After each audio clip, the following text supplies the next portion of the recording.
So you inherited it off your grandfather? And we've worked out a deal where it can be $250 more than the other one. It's a meters first dial. I'm looking at them advertised for sale for like 5,000, 6,000, so... It's another vintage find. Back in the day, Rolex would supply you with that bracelet and they would send the original one back for you to keep. How much was your recent service? I've spent 2,000. And the hands have been replaced. Josh has just sold a Patek Philippe Calatrava. The 2022 one is pretty much a straight swap. 5 years ago, what did you get bid? You offered me. We offered you 9. 34 mil case in not 18 carat, 14 carat gold. Normally made for the US market.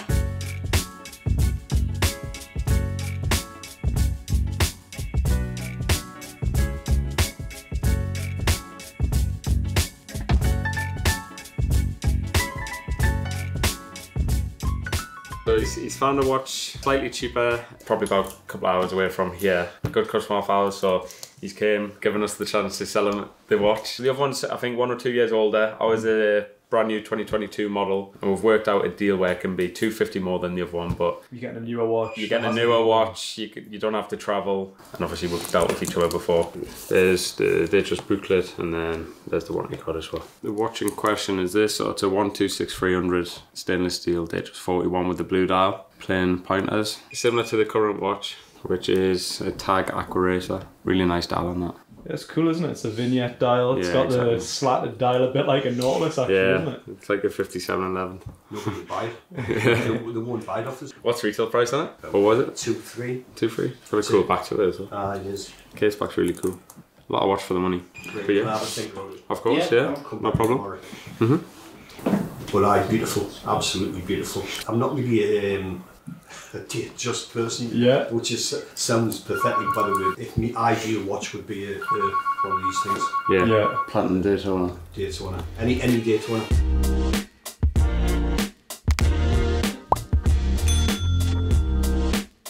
Here we are again, Monday morning at Watchtrader Co in Jesmond, Newcastle upon Tyne. Josh hasn't made it into work today. Everybody went out for Jack's birthday. Everybody else is here. So I know we've drifted into fashion, so I've got no Russian mobster fur collar on, but I have got my trendy sweatshirt on, and I've even got matching black and white Y3s for the full ensemble. For the fashionistas out there, John sent me a picture of her watch and I commented on it last week. I should have took a little bit more time to study the picture, but I think I was a little bit busy at the time. I've come in this morning and saw a very unusual box. We did a feature on a vintage day date a couple of weeks ago. This box isn't Rolex, but it's not a aftermarket, it's a clone, it's a box that's been made, and it's very, very good quality. It's leather, it's Rolex-esque. Gentlemen, we haven't discussed the box with them, but obviously I've had a little chat with them this morning. I couldn't wait to get on the phone. An avid watch collector. I asked his permission whether it's okay to do a little YouTube, and he said, I'd love you to do a YouTube. So he purchased this watch some time ago and gave it to his sister, which I have a sister, and as my sister well knows, that anything that belongs to her is hers, and anything that belongs to me is hers as well, because she's always pinching watches, she's always pinching jewellery, she has pinched the odd car in her time. So, but anyway, let's get on to the watch. So, opened this up this morning. It has a little bit of documentation which I'm going to come on to, and I automatically presumed that when John sent this picture through that I was looking at a gold plate Rolex. So obviously I've opened it up this morning and I'm going to do it again. Wow, it's another vintage find here at Watchtrader Co. I thought I was looking at a sort of 60s gold plate Rolex. I'll shut that because we need to put that out. Oh, hang on a moment. We'll just Paramount. This bracelet on here is so rare and it has all of the links from the factory. So it has graduated links, and it has the 3 that have been taken out. This watch is 34mm case in not 18 carat, 14 carat gold, normally made for the US market. So this watch might have started its life off in the US. On vintage Rolexes, the bracelets were always different for the US, different stamps. Again, somebody that's probably wears an anorak, not a fur coat collar or any of my other fashion faux pas or whatever you want to call them, might be able to tell me. But you get American spec bracelets. But this is what I'm talking about, Harry. These links are stepped down. So that link is smaller than that link, and the last 2 ones are the smallest. If you look at it from that side, you'll see the 3 sizes of the links. So it's got 2 smaller ones, 1 mid and 2 smaller. It's a full riveted 14 karat gold bracelet. I noticed those kind of bracelets on the modern Tudors. Exactly, the Tudor, for the money that you spend, 2, 3-ish. Fantastic value for money. Guys asked me about the age of this, and I would say late 50s, early 60s. The watch has been serviced, it's in very good working order. The watch has been refurbed. There's paperwork in here. A gentleman bought it off a reputable watch company in Germany, and it has all its credentials apart from original Rolex paperwork. There's a letter from Rolex stating that they haven't serviced this watch. And on my inspection, it's because the case, reference number and serial number have been polished out. So that's possibly over time, it's worn, and when it was last done, they've took the last off. It's a faux pas, it's something that happens. It has a very unusual linen dial. Again, another attribute. If I go to put it on my wrist, the way that it is, it fits. So it's for a reasonable size wrist, and it's got 3 extra links. Again, tell me, it's Marmite vintage watches. You either love them or you don't. Do they call that, is that an Oyster Perpetual? It's an Oyster Perpetual. So it was one of the first. It's one of the very first. Prior to this, it was a Precision. Another classic that's served the test of time. It's interesting that it was available in all gold. In America, when they were offering that in 14 carat. In the UK, it will be 18 carat. It would be 18, but now it's 18 in America. It's 18, as well, it's everywhere. 18 worldwide right, now. Okay. If whether you buy a modern Oyster Flex, a modern Sky Dweller, it's all 18 carat, whether it be yellow, rose or white. If this was full set and it was in the Burlington Arcade in one of the London retailers, I could see this being marketed for around about the £15,000 mark. I think for us guys up in the frozen north, it'll be sub £10,000.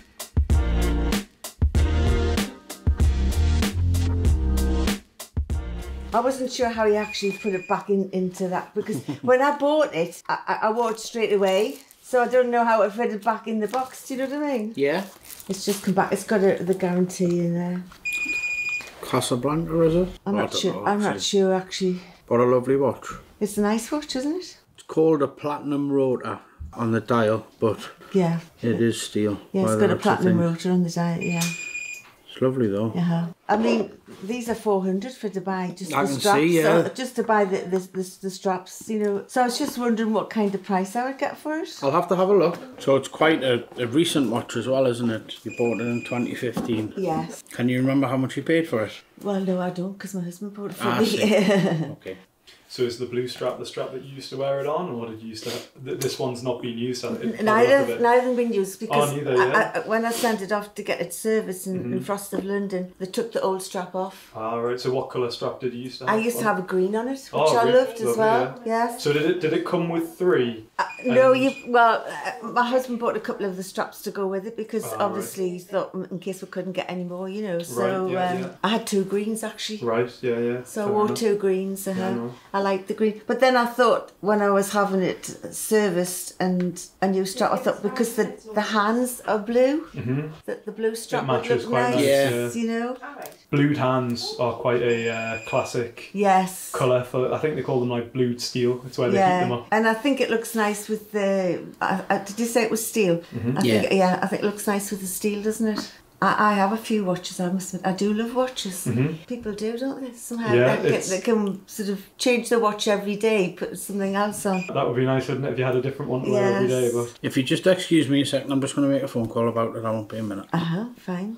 Because I keep thinking I might sell a few watches and get a good... Did you see the pictures? A good new one. You know, something a bit more luxurious. Yeah. So what, you moved to like anything in mind? I like... I mean, at the top of the tree you've got the likes of Patek Philippe. Yeah, that's the ones I like. Yeah. How much was your recent service that you've just had with them? Oh, yeah, I've spent 2,000. And it would be 2,400 because I got 2 straps. It's difficult, you see, because the watch isn't worth a great deal more than that. Really? I'm looking at them advertised for sale for like 5,000, 6,000. So spending that on it they're just very expensive when you send them away for polish and service.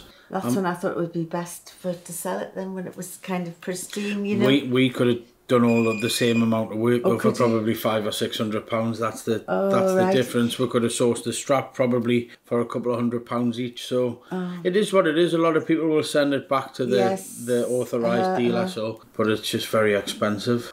I think, unfortunately, the amount of money that you've spent on it, it's not worth a great deal more than that. I think if we were selling it, I would advertise it between £5,000 and £6,000. So if we're buying it, it would be like around a little more than what you've spent on it, £3,000. If you wanted us to sell it for you, I could look to return you like £4,000. But the watch probably costs, I don't know, there's a lot of them advertised anywhere between £4,000 and £6,000. But obviously they haven't had the money spent on them that this one has. No. That's your best bet, letting us sell it for you, and I could look to return like between £3,500 and £4,000. I think if you were to try and sell it privately, you might get more. It's just finding the right person. I think I would get 4. I think we could get you 4 if you let us sell it, because I think obviously it'll be on our YouTube television. We can generate some interest on it. It's the best one I've ever seen, because it's in such nice condition and the straps are nice and bright. And that blue makes it a lot more modern than it probably originally was. We had the green one on. It goes lovely with the hands as well, with the blue hand, so that was a good choice. But that's your best bet. If we sell it for you with something like this, I haven't got an exact amount of time how long it'll take, but as long as it's well advertised and well priced, it's better than any of the other ones I can see advertised. You might even get more than 4. Well, that's it. I think if I advertise it for sort of 5.5, yes. What I would say is, if it's advertised at 5.5, then somebody might make a bid. Yeah. So obviously we'll sell it for as much as we can, as quick as we can. Well, I think we'll go for that then. Right, okay.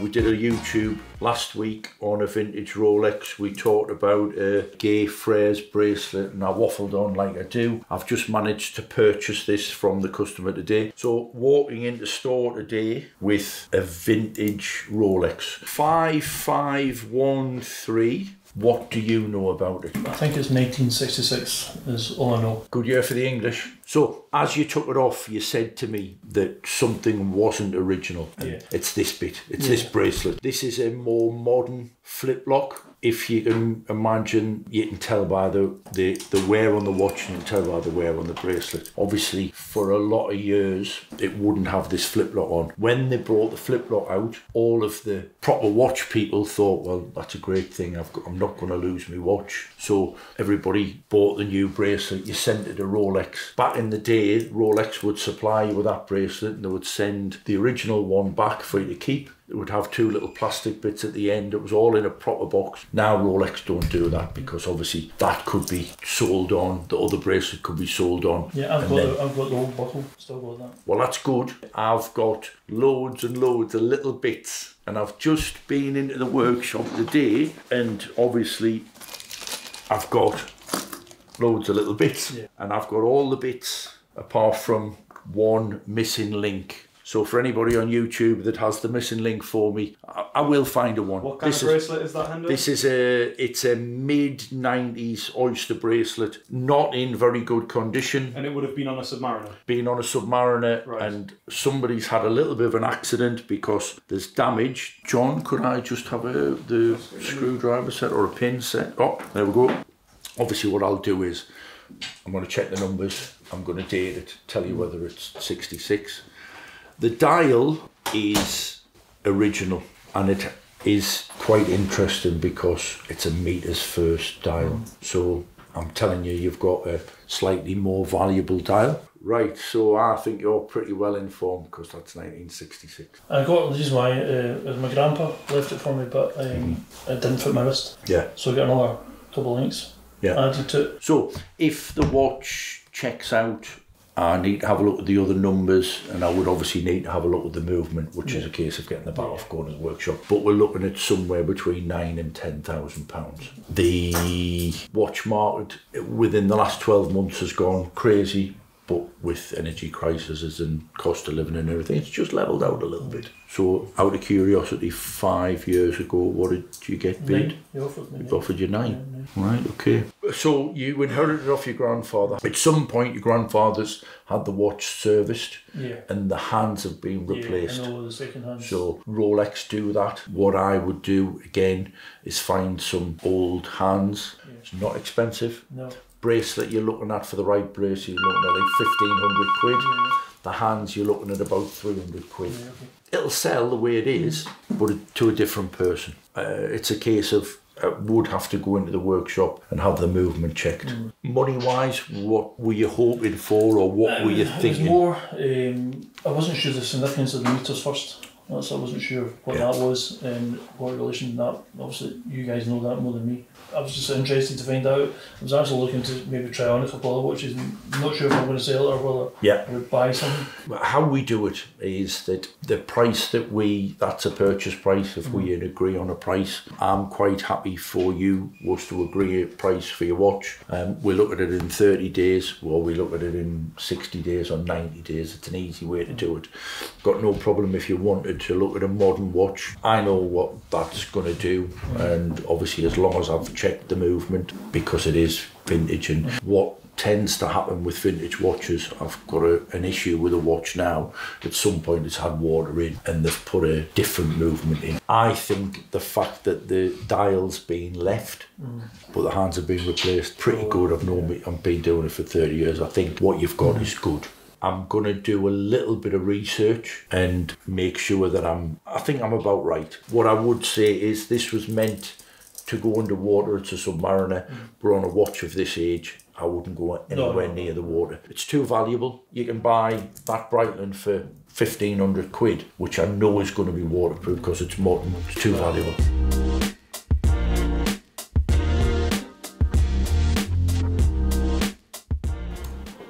The Pepsi on Jubilee. And do you prefer it on Jubilee over the Oyster? Definitely, yeah. Well, I've got the Submariner, so I wanted a Jubilee just to have something different. Yeah, it rounds out the collection a bit, doesn't it? Yeah. You've got 2 Oyster bracelets, sports watch and that. 3746 we need, John. It is lovely, but I don't think I can stretch to it. Okay. I wasn't wanting to put any money down, I was just wanting to trade in, so... Is there anything else you'd like to look at? It was just really these. Actually, have you got a 36 Datejust? Yeah. Could I try one of them just on a Jubilee? Just want to see what the 36 looks like on my wrist, because I'm used to wearing the slightly larger, but...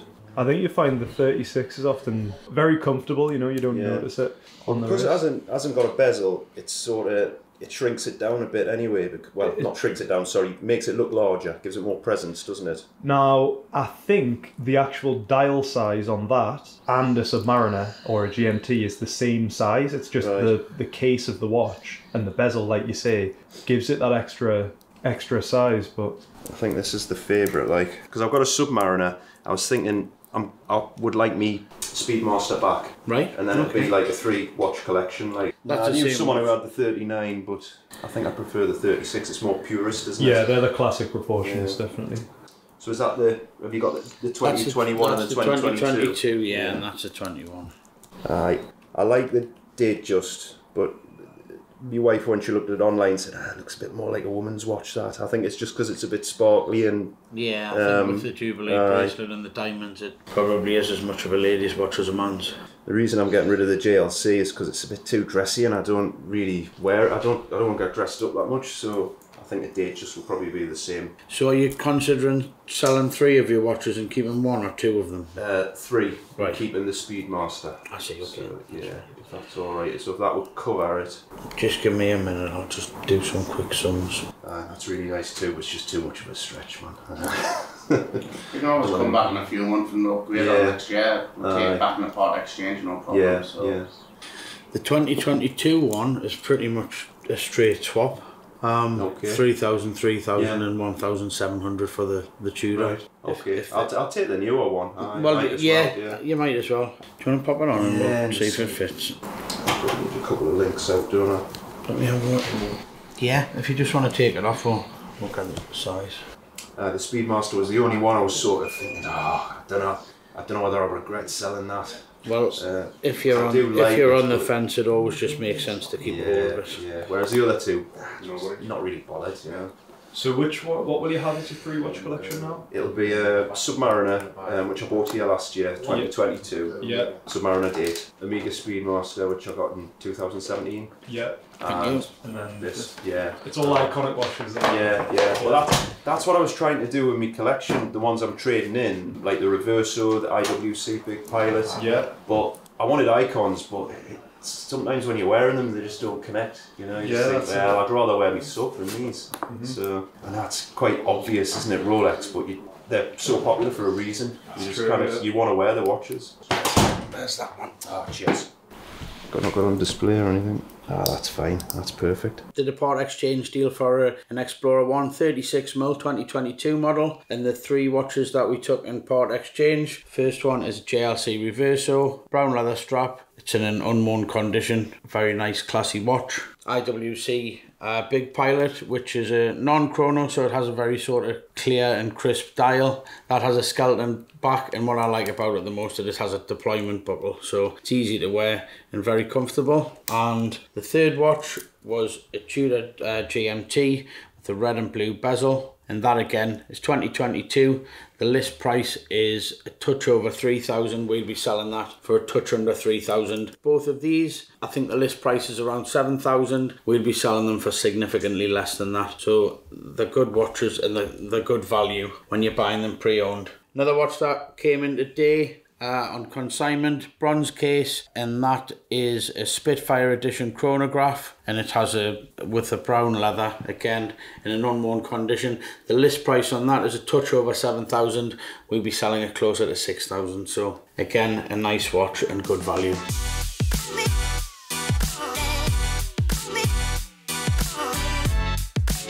Couple of things to show you today. Josh has just sold a Patek Philippe Calatrava. Customers requested a new leather strap for it. We got in touch with Patek Philippe and they said that it would be 12 months for a new leather strap. I don't think the customer will wait that long. So we are going to send this strap away to a strap manufacturer and have it made. It's on a deployant, so I've got to take the final bit apart. We had a little bit of fun in here last week because John and Josh tried to take the strap off. Jack said, I'll be able to do that, not a problem. To which they tried and tried and tried. I then had to go and put a screwdriver through my finger. The reason that the strap wouldn't come off is because it is a pin release strap. They were hidden by the strap that was on, so when this one was put on, it's the incorrect strap. The customer was probably quoted 12 months and just got what he could. So we'll have an aftermarket alligator or skin strap made and it'll go on the deployment buckle. As soon as that gets back, the watch will be refurbed and it will wing its way to its new owner.